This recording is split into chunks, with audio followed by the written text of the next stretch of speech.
देखिए, मैं सोचता हूँ पहलगाम की घटना ने पूरे देश को स्तब्ध कर दिया। ऐसा क्यों हुआ? उरी और पुलवामा भी जब आतंकवाद पर चोट मोदी जी के नेतृत्व में पूरे दुनिया में हम लोगों ने देखा है कि जीरो टॉलरेंस की नीति पे भारत चल रहा है और मोदी जी के नेतृत्व में इस दिशा में पूरी दुनिया का नेतृत्व भारत करता हुआ दिखाई देता है। तो छटपटाहट में उरी और पुलवामा में हमारे सैनिकों पर कायराना हमला होता है। उसका जवाब सर्जिकल स्ट्राइक और एयर स्ट्राइक से पूरे देश ने देखा है।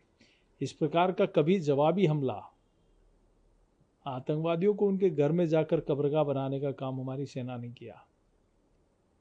और पूरे देश भर में भी हम लोग देखें तो जीरो टॉलरेंस के आधार पर कश्मीर में कितनी घटनाएं होती थी, देश के हर कोने में कितनी घटनाएं होती थी, उन तमाम घटनाओं पर मोदी सरकार बनने के बाद 11 साल में हमने कभी नहीं देखा।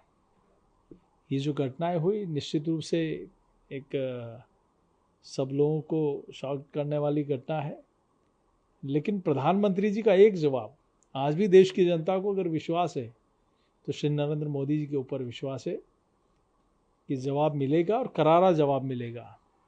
और आदरणीय प्रधानमंत्री जी का स्टेटमेंट भी साफ दर्शाता है कि निश्चित रूप से उन आतंकवादियों के खिलाफ और आतंकवाद के खिलाफ कठोर कार्रवाई होगी। इसी को लेकर इन बीच में एक 63,000 करोड़ डील का एक 26 Rafale marine aircraft for the Indian navy के लिए साइन हुआ है।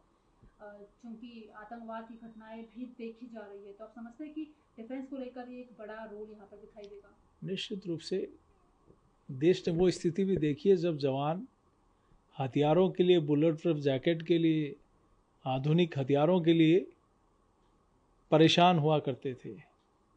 डिमांड होती थी लेकिन सरकार की तरफ से कोई उनको सुविधाएं मुहैया नहीं होती थी।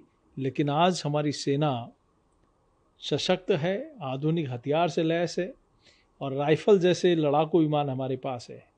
अब तो भारत डिफेंस पे भी आत्मनिर्भर बन चुका है। तेजस जैसे लड़ाकू विमान देश में बनते हैं और दुनिया के लोग उनको खरीदने के लिए लाइन खड़े लेते हैं। तो राफेल पहले भी हमारे पास है और अभी और बड़ी डील हुई है। NS विक्रांत जैसा जहाज हमारे पास है, आधुनिक हथियार हमारे पास है, सेना बिल्कुल मुस्तैद है।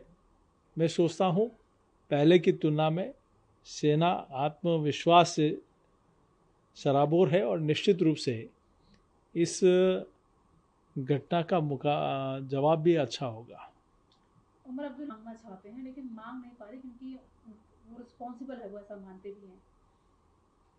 देखिए, मैं सोचता हूँ कि धारा 370 हटने के बाद जिस प्रकार से वहाँ पर्यटक आ रहे हैं बड़ी संख्या में, जिस प्रकार से वहाँ का माहौल सामान्य हुआ है, जिस प्रकार से वहाँ विधानसभा का चुनाव में ऐतिहासिक वोटिंग हुई है, जिस प्रकार से वहाँ पंचायत राज चुनाव में नीचे तक के जनप्रतिनिधियों का चुनाव बहुत अच्छे से हुआ है और लोगों ने मोदी सरकार की योजनाओं का लाभ नीचे तक मिलने लगा है। पहले था कि लोग वहाँ के 2-3 परिवारों के आधार पर वहाँ व्यवस्थाएं चलती थी, लेकिन अब आम जनता को, आम आवाम को मोदी सरकार की योजनाओं का लाभ मिल रहा है। सब कुछ सामान्य है, लेकिन कुछ लोग हैं जो वहाँ स्थिति सामान्य होते देखना नहीं चाहते। लेकिन मैं सोचता हूँ कोई कुछ भी कर ले, कश्मीर भारत का मुकुट है, वहाँ शांति होगी, अमन चैन होगा और सब लोगों को सुरक्षा मिलेगी। कर्नाटक के किसान भारत वॉर की कोई ज़रूरत नहीं है। कांग्रेस के कई लीडर है, विजय वडेट्टीवार, उन्होंने कहा कि आतंकवादियों के पास टाइम नहीं है कि वो धर्म पूछे। तो ऐसे कांग्रेस के कई बयान सामने आ रहे हैं। इसमें जयराम रमेश ने बोला है कि इन तमाम लोगों के व्यक्तिगत बयान है, कांग्रेस का ये बयान नहीं है। देखिए, कांग्रेस और कांग्रेस के नेता ही ऐसे बयान क्यों देते हैं? कांग्रेस के लोग ही इस प्रकार चीन और पाकिस्तान की भाषा क्यों बोलते हैं? आखिर क्या संबंध है उनका? आखिर क्यों पाकिस्तान प्रेम उनका बार बार उमड़ता है? आखिर क्यों मणिशंकर अय्यर और कांग्रेस के नेता पाकिस्तान के हुक्मरानों को जाके कहते हैं कि भारत से मोदी सरकार को हटाने के लिए आप सहयोग करिए? अरे आपको सहयोग मानना है तो देश की जनता के सामने मांगे, भीख मांगनी है तो देश की जनता के सामने मांगे, वहाँ पाकिस्तान के सामने जाकर क्यों गिड़गिड़ाते हैं? तो ये कहीं न कहीं पाकिस्तान की भाषा कांग्रेस और कांग्रेस के नेता आज नहीं बरसों से बोलते हैं। आखिरी सवाल है, मंडलीय बैठक बुलाई गई थी, तमाम दलों के लोग शामिल हुए, हम सब आतंकवाद के खिलाफ है, सरकार के साथ खड़े हैं, लेकिन पीएम मोदी इस बैठक में आई भी नहीं। मैं सोचता हूँ कि ये जैसा आपने ही कहा कि कांग्रेस के लोग पाकिस्तान की भाषा बोल रहे हैं, तो ये वही है जहाँ एक ज़माना था जब इंदिरा जी प्रधानमंत्री थी, तब अटल जी ने कहा कि हम देश के लिए सरकार के साथ खड़े हैं, लेकिन आज वो दिखाई नहीं देता।